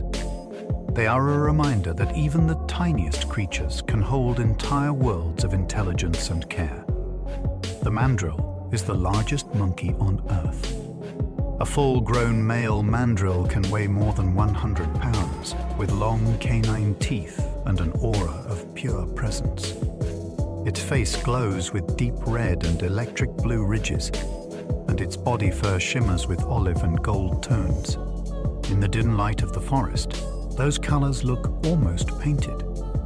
These enormous monkeys live in the rainforests of Central Africa, where they travel in large groups called hordes that can number in the hundreds. Despite their size, they are surprisingly agile, climbing trees with ease and foraging for fruit, roots, and insects. Their bright coloration is a living badge of status. The more dominant a male becomes, the more vibrant his colors grow. When a mandrill walks through a clearing, the forest itself seems to part for him, aware that it is witnessing a creature built for strength, display, and command. The mountain gorilla is the heaviest of all primates. These gentle giants can weigh over 400 pounds, with males towering close to 6 feet when standing upright. Found only in the misty mountains of Central Africa, mountain gorillas live in tight family groups led by a dominant silverback whose calm strength guides the troop. Their thick fur keeps them warm in the cool highland air, and their diet consists mostly of leaves, shoots, and stems. Despite their immense power, they move with care and tenderness, especially around infants. Each step through the forest is deliberate, each touch deliberate too, as if they understand their own strength. When the silverback sits, surrounded by his family, the group radiates peace. The air fills with quiet grunts of contentment and the soft tearing of leaves. For all their size, mountain gorillas remind us that power and gentleness can exist in perfect balance. The tarsier has the largest eyes relative to its body of any mammal. Each of its enormous eyes is larger than its brain. These delicate nocturnal primates live in the forests of Southeast Asia, leaping between branches in complete silence. Their round eyes are perfectly adapted for night vision, capturing every faint glimmer of moonlight. Because their eyes are fixed in their sockets, they cannot move them side to side, so tarsiers compensate by rotating their heads nearly a full circle to scan their surroundings. With their long fingers and lightning-fast reflexes, they catch insects in midair, clinging to branches with gripping toes. When viewed up close, their gaze feels almost human, deep and ancient, like something from a dream. They are ghosts of the forest, watching and waiting, still and unseen. To glimpse a tarsier is to look into eyes that have witnessed more nights than we can imagine, polished by millions of years of quiet evolution. The proboscis monkey's nose can grow longer than its hand. Among all primates, none has a face quite like the proboscis monkey. Males develop long, pendulous noses that can hang several inches past their mouths. Far from being useless decoration, this unusual feature serves as a sound chamber, amplifying their deep, honking calls that echo through the mangrove forests of Borneo. Females seem to prefer the largest noses, and over generations, those preferences shaped one of the strangest faces in nature. These monkeys are also skilled swimmers, diving into rivers to escape predators and moving between islands of forest with graceful strokes. When a troop crosses the water, their big noses bob like buoys. The sight is both comical and strangely elegant. Each proboscis monkey carries its history on its face, a living symbol of how evolution shapes beauty, sound, and survival into something both bizarre and unforgettable. The gelada has a patch of bare red skin on its chest shaped like a heart. High in the Ethiopian highlands, where the air is thin and cold, the gelada sits among the grasses.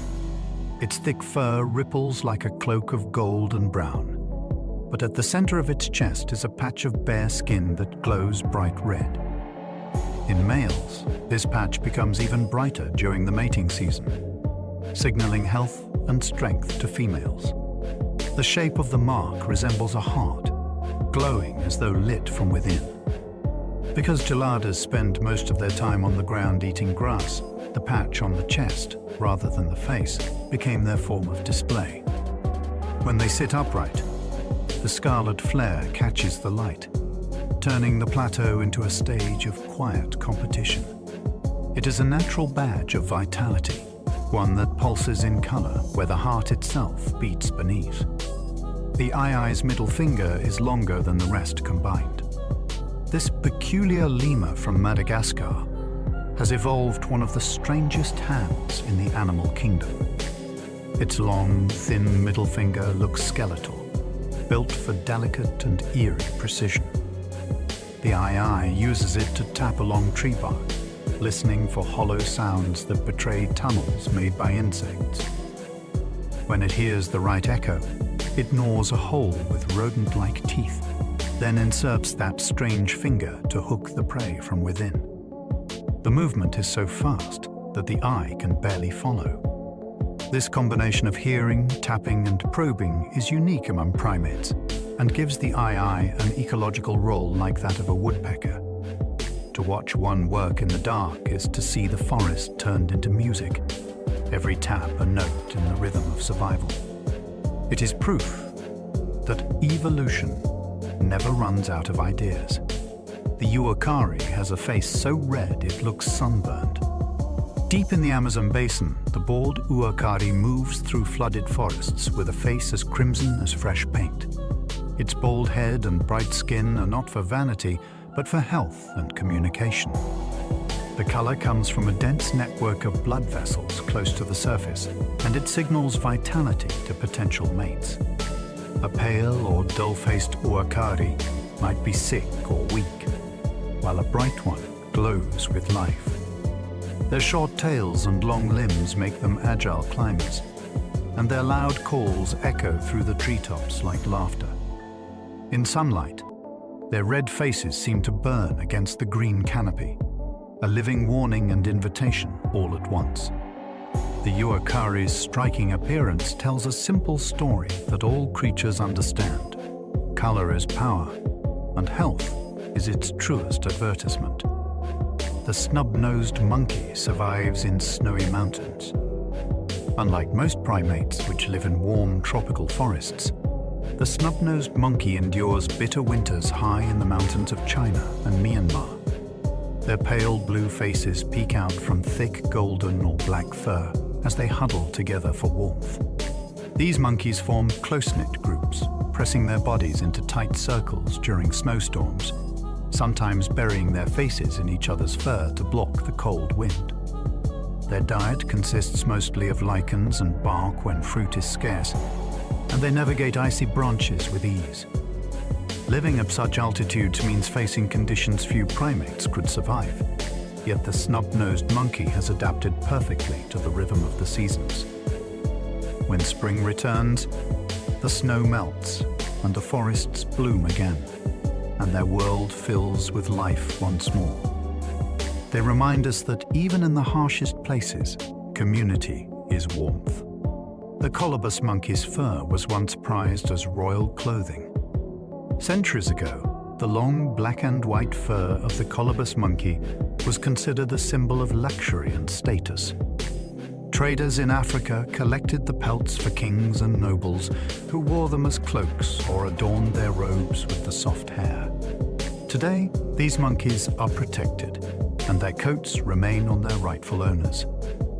In the wild, colobus monkeys move through the canopy with slow grace, their silky tails flowing behind them like banners. The white fringe of their fur glows against the green of the forest, making them some of the most visually striking primates alive. They are quiet leaf eaters, spending their days feeding and resting in family groups. Though once hunted for their beauty, they now stand as living reminders that true majesty belongs to the living world. not to what humans take from it.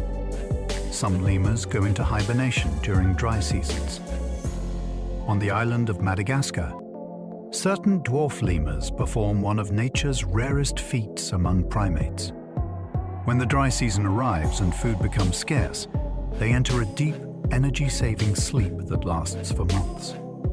Their body temperature drops, their heartbeat slows, and they rest inside tree holes or burrows, waiting for the rains to return. When the forest blossoms again, they awaken, stretch, and resume their search for fruit and flowers. This hibernation is a survival strategy born from a landscape of extremes, where abundance and drought trade places year after year. It allows these tiny creatures to endure cycles that would starve others. In their long stillness lies a kind of patience that mirrors the rhythm of the land itself. They are the dreamers of Madagascar, asleep through hardship, waking when life stirs once more.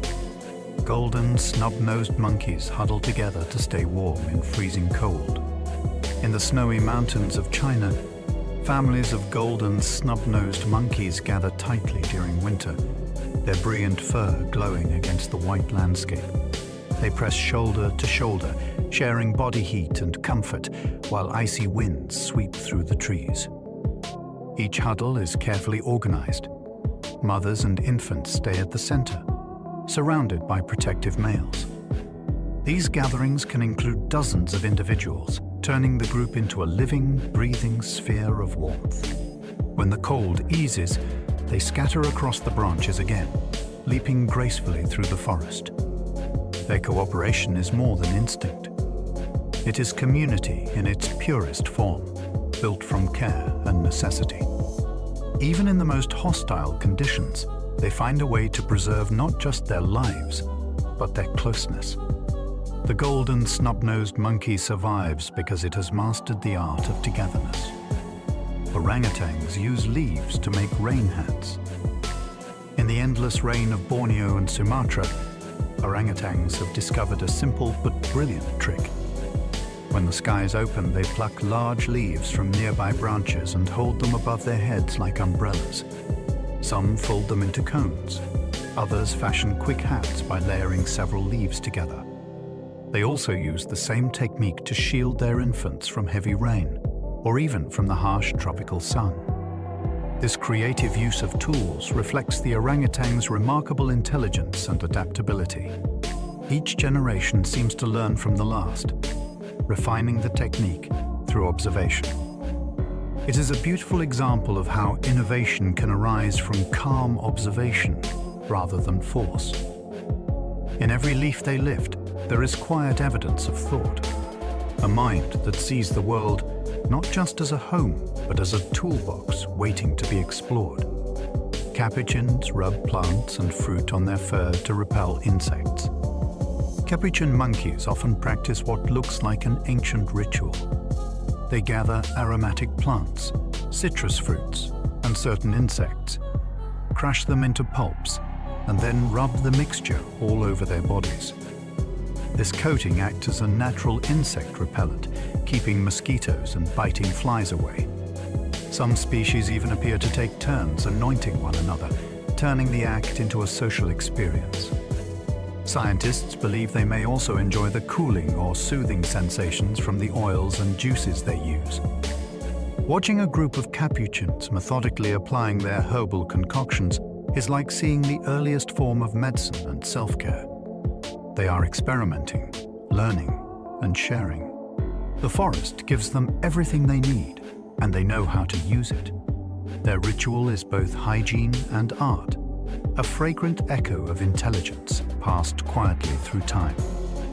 Japanese macaques soak in hot springs for comfort and warmth.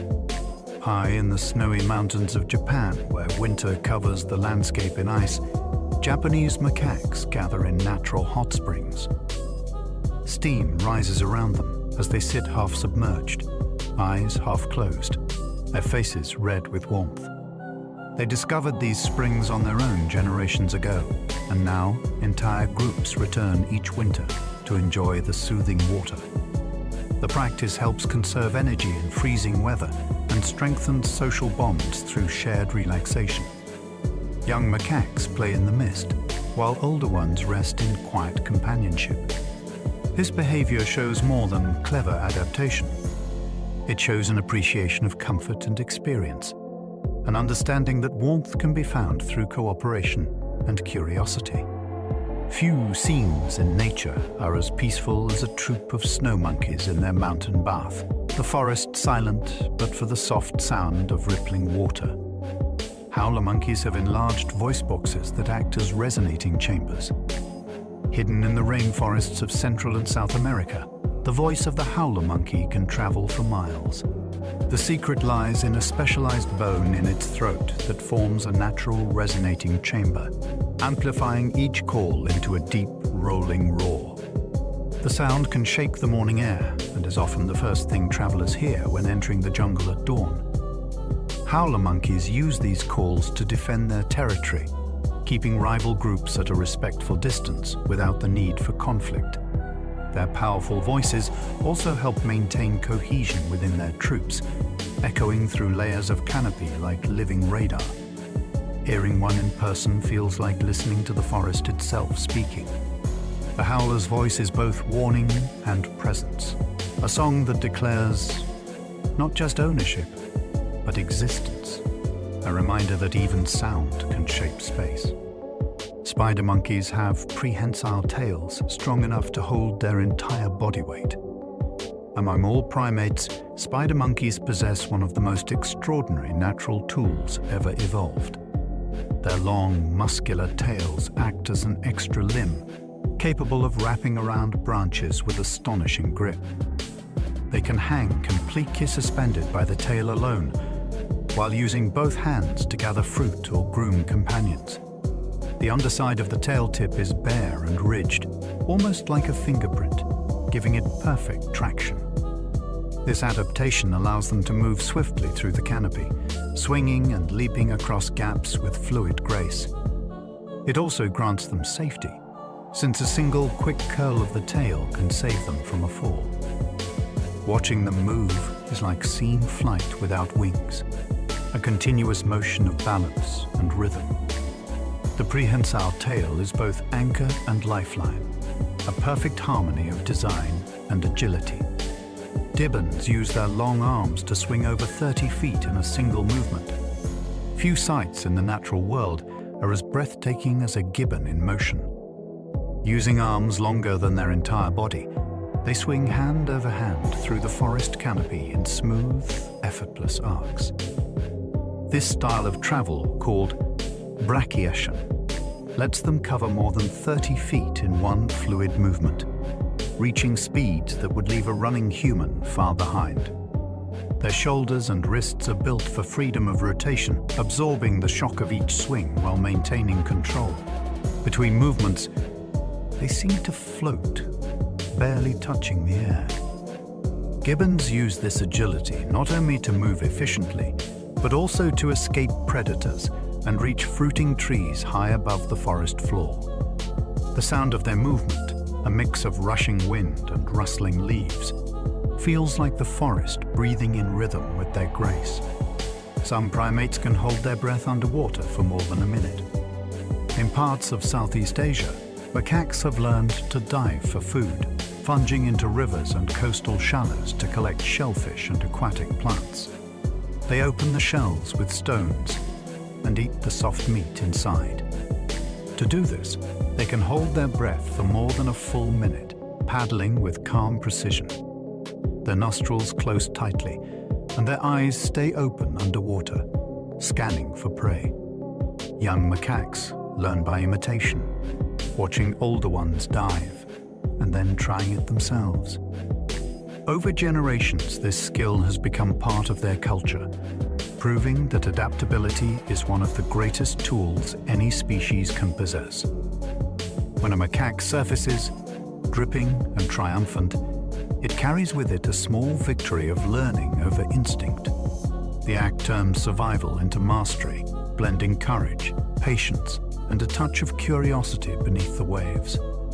Mandrills communicate through grunts, yawns, and silent stares. Within their large and colorful societies, mandrills rely on a complex system of visual and vocal cues. A low grunt can signal reassurance, a sharp bark can warn of danger, and a silent yawn can reveal both confidence and threat, displaying long, gleaming teeth. Even without sound, their eyes and posture convey meaning. A simple stare from a dominant individual can make subordinates step aside instantly. This nonverbal communication keeps their large groups organized and reduces the need for fighting. Their ability to blend expression and movement into language mirrors the beginnings of communication in our own species. Each look and gesture carries weight. In the calm spaces between sound, their society runs smoothly, proving that conversation in the animal world does not always depend on words. Sometimes, understanding moves quietly through the eyes. Primates spread seeds that grow into entire forests.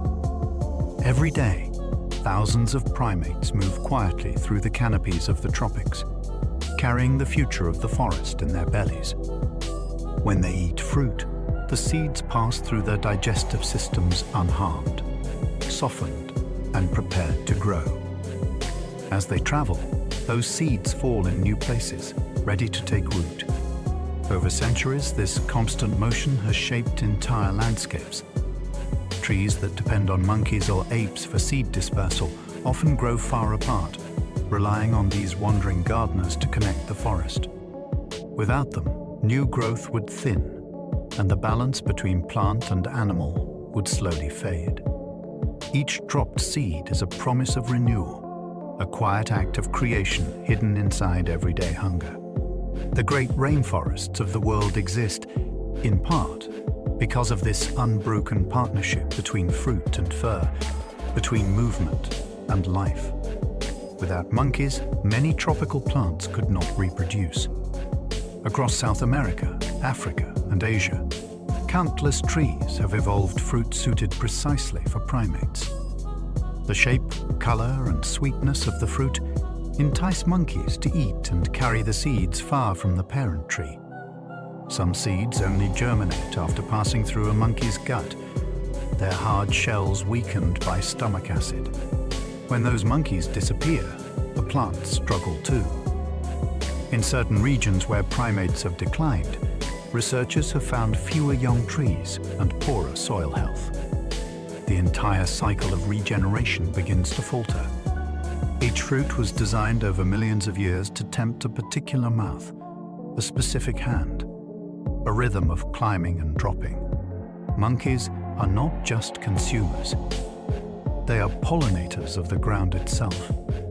Their disappearance would echo upward through the branches until the forest, deprived of its messengers, begins to fall silent. Some primates pollinate flowers while drinking nectar. Not all primates live on fruit and leaves alone. In Madagascar and Southeast Asia, several species sip from nectar-filled blossoms, their fur dusted with pollen as they feed. When they move to the next tree, they carry that golden dust along, unknowingly completing the flower's design.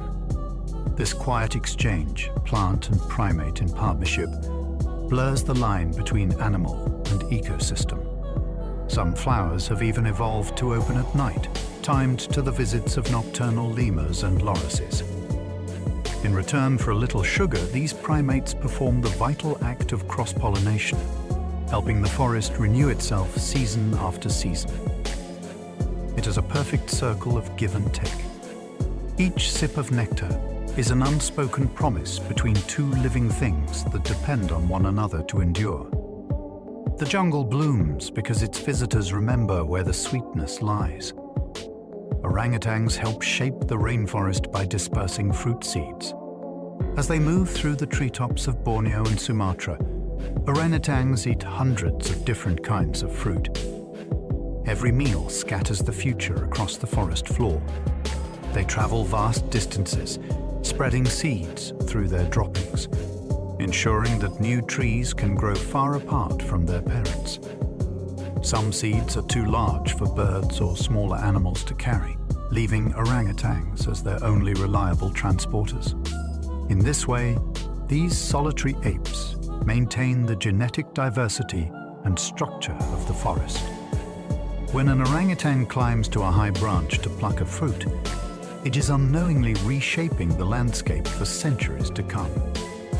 Their slow, deliberate lives ripple outward into the soil, the roots, and the canopy. Every movement of their enormous hands and patient journeys through green corridors help hold the entire rainforest together. Lemurs are vital to the survival of Madagascar's ecosystem. Nowhere else on Earth carries the same story of isolation as Madagascar, and within it, lemurs are the guardians of balance. From the smallest mouse lemur to the great Indri, these creatures are the main seed carriers and pollinators of the island's forests. When lemur populations fall, the trees that rely on them struggle to regenerate, and the web of life begins to fray. They are gardeners, messengers, and caretakers all at once. Their nightly calls, songs, and foraging routes define the rhythm of Madagascar's ecosystems. The survival of thousands of plant species depends on their wandering paths and curious hands. When a lemur plucks fruit or brushes against a flower, it is not just feeding itself. It is keeping a continent-sized island alive. In their eyes glimmers the echo of a wilderness found nowhere else on Earth. Primates influence tree growth by pruning branches as they move. Every swing, leap, and climb leaves a small signature on the forest. When primates move through the canopy, they break weak twigs, tear vines, and trim shoots that compete for sunlight. Over time, this living movement acts as a gardener's touch, thinning crowded branches and shaping how light filters through. Trees that might have grown too thick are open to air, allowing younger saplings beneath to thrive.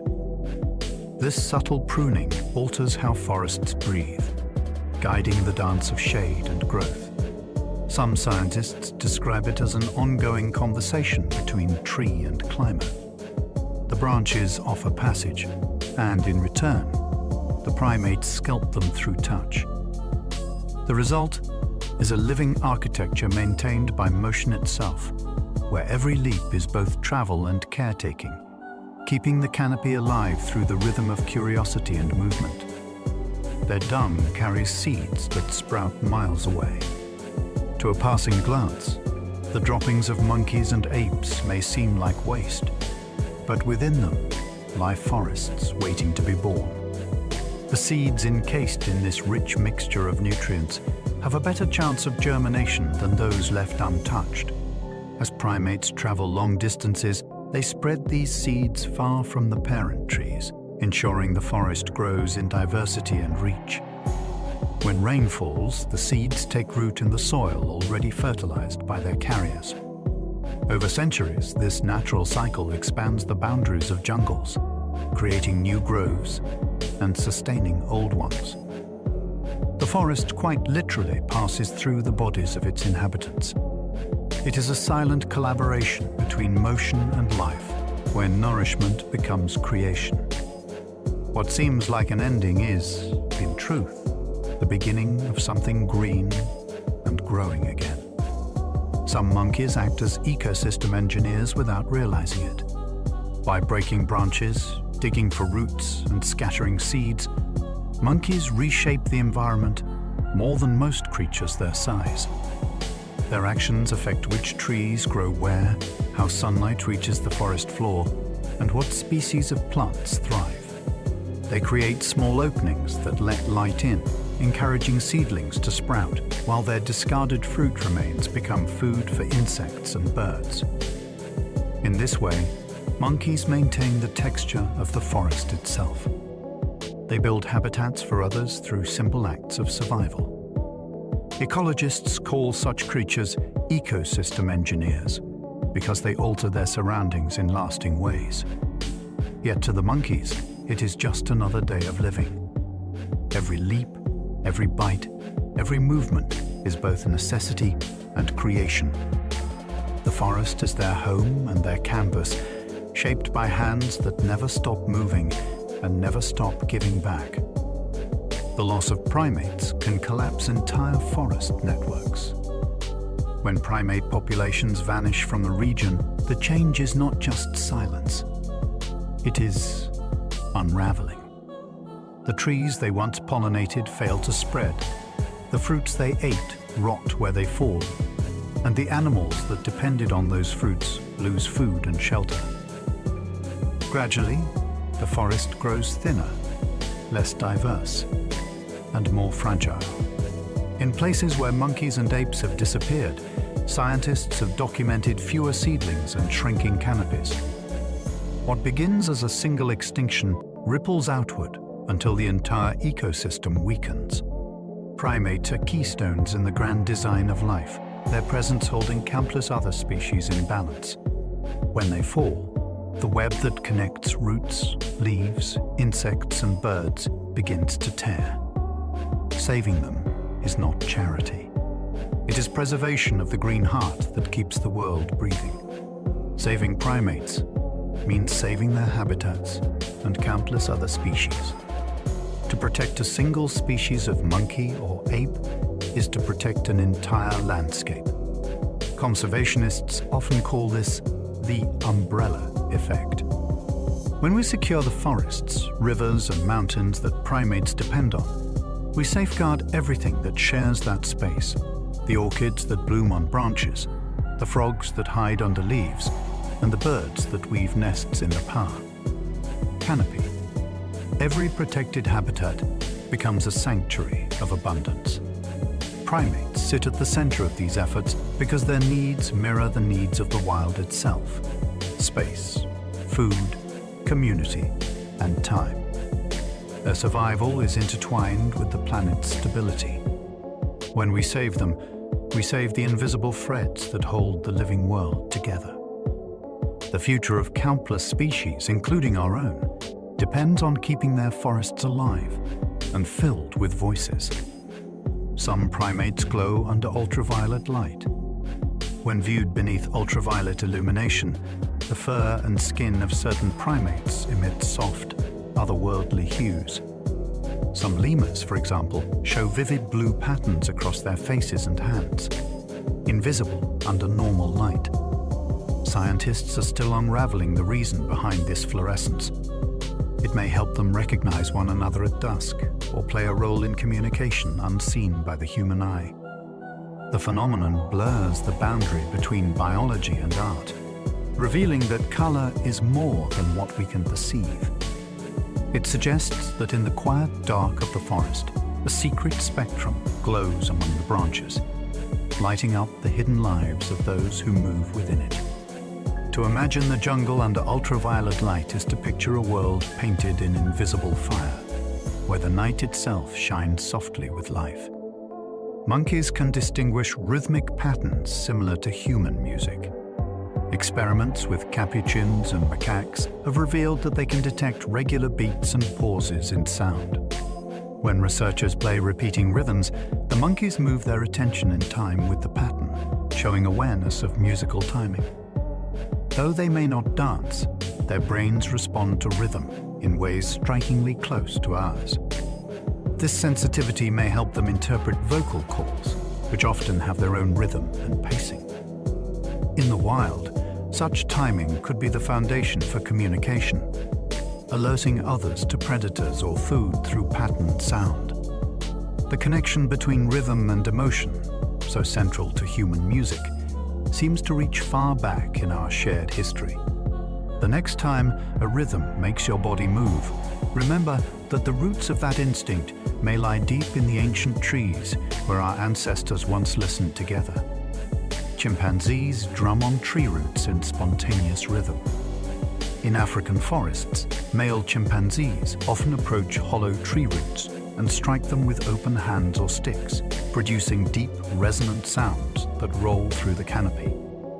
These drumming sessions can last for minutes and seem to express excitement, dominance, or simple joy. The rhythm is not random. Each individual has a recognizable style, and others often respond, turning the forest into a living drum circle. The vibrations carry through the ground and air, reaching companions far away.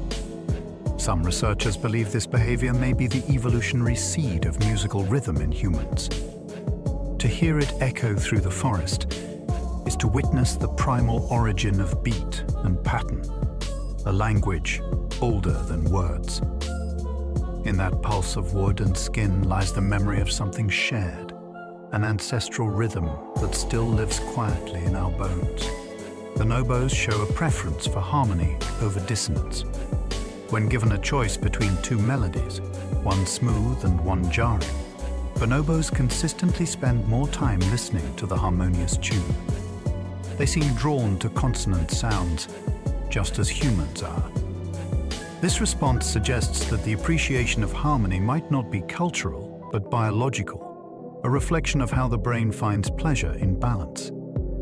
Bonobos also create rhythmic sequences in their play and vocalizations, further linking emotion to sound.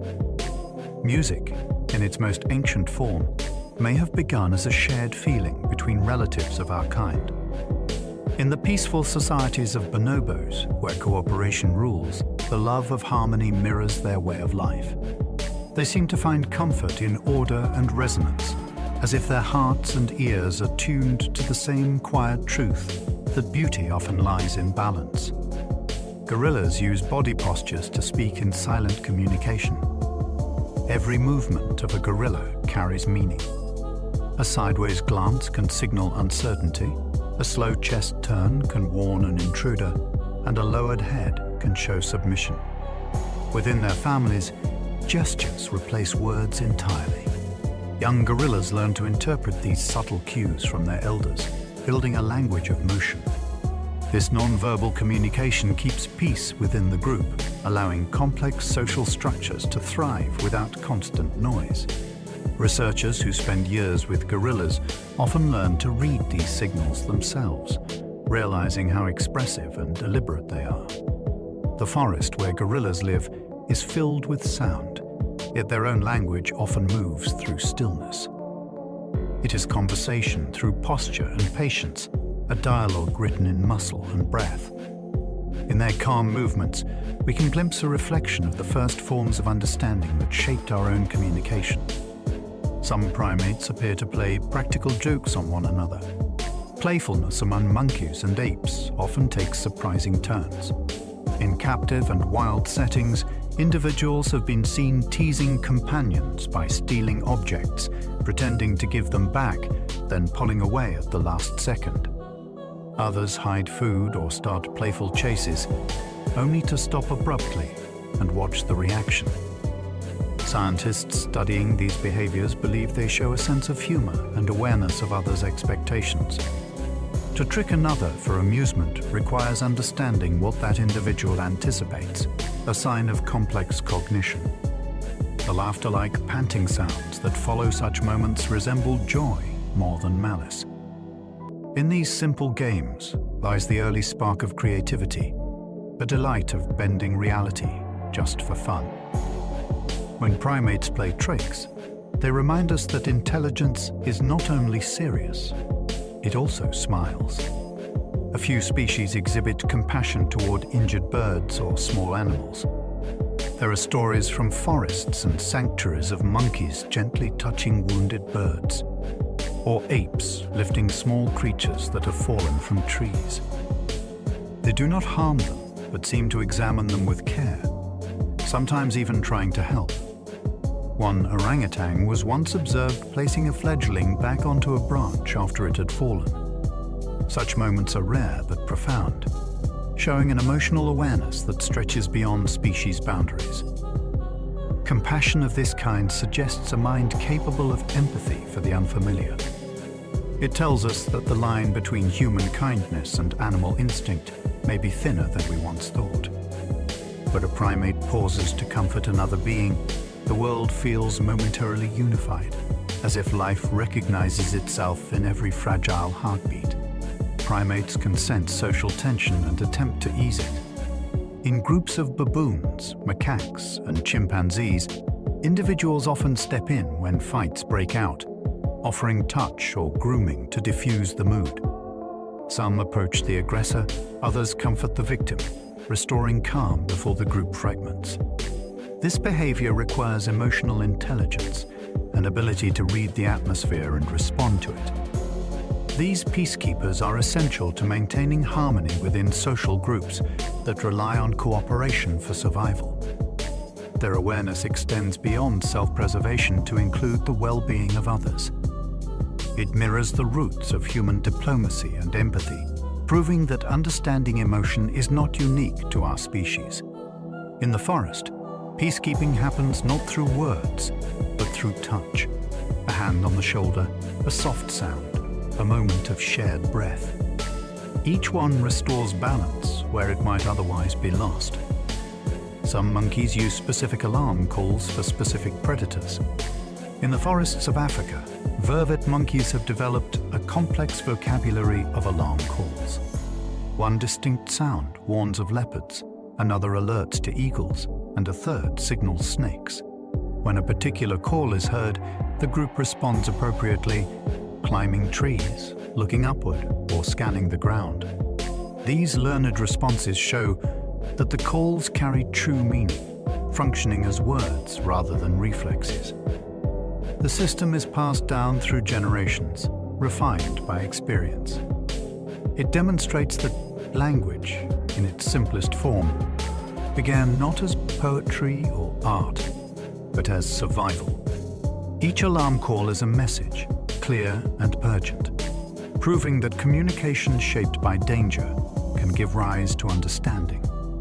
It is a glimpse into how the first sparks of language might have sounded, small cries of warning that became the foundation of shared thought. The story of primates is the story of intelligence itself unfolding in nature. From the smallest marmoset to the mightiest gorilla, primates reveal every stage of the mind's evolution.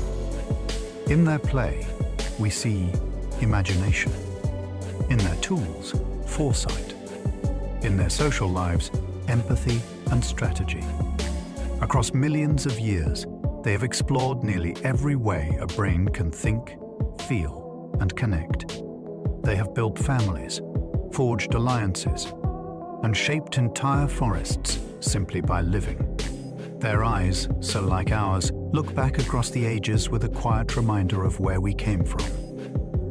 To understand primates is to glimpse the slow flowering of awareness on Earth. Intelligence was never sudden. It grew in hands that learned to hold, in hearts that learned to care, and in minds that began to wonder. The story of primates is, ultimately, the story of life discovering itself. The forest grows quiet now. The chatter of the canopy fades, and only the slow breathing of the earth remains. The primates retreat to their nests and hidden hollows. The night folds softly around them, and the world returns to stillness. In the hush of this moment, every leaf carries the story of evolution. From the smallest lemur to the great silverback, each life has shaped the land in its own quiet way. Their footsteps have built forests, their hands have scattered seeds, and their voices have filled the air with language before words were born. The roots of our own awareness lie in their eyes. Through them, we can see how thought first learned to move through the branches, how curiosity grew fingers, and how emotion found its voice. The connection we share with them runs deeper than memory. It flows through the rhythm of movement and breath, through the pulse of life that hums in every living thing. We are not separate from their story. We are its continuation, another chapter written in the same hand of time. To look upon them is to see what it means to belong to the living world. So as you drift towards sleep, imagine the forests settling into darkness. Picture the soft rustle of fur against leaves, the slow heartbeat of the jungle, the stars filtering through the gaps in the trees. Somewhere out there, an orangutan curls into its nest. A troop of lemurs huddles close, and the forest breathes with them. Let the calm of their world carry you, Let the gentle rhythm of nature remind you that intelligence is not noise or struggle, but balance and quiet connection. We are part of that same stillness, woven into the same design. If you enjoy these quiet journeys, I invite you to like, subscribe, or share a thought below. It helps others find their way here too, one sleepy soul at a time. But for now, just breathe.